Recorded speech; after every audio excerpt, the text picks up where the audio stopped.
வணக்கம் பவித்ரா. கரூர் மாவட்டம் குளித்துறை அருகே தேசிய நெடுஞ்சாலை அதிகாலையில் திருப்பூரிலிருந்து அறந்தாங்கி நோக்கி வந்த பேருந்து அதிகாலையில் காரும் அரசு பேருந்தும் நேருக்கு நேரும் மோதியதில் சம்பவ இடத்திலே 5 நபர்களும் உயிரிழந்தனர்.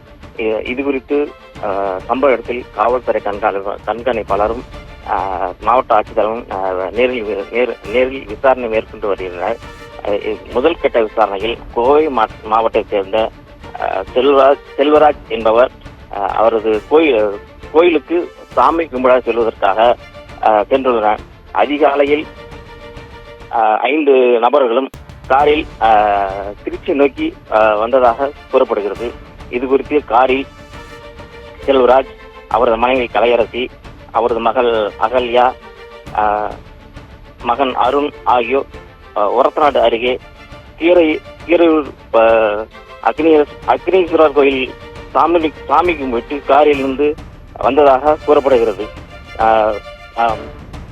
கார் டிரைவர் உட்பட சுமார் 5 நபர்கள் குளித்தலை தேசிய நெடுஞ்சாலையில் அதிகாலையில் விபத்து ஏற்பட்டதில் 5 நபர்களும் சம்பவ இடத்திலேயே உயிரிழந்ததாக கூறப்படுகிறது. இது குறித்து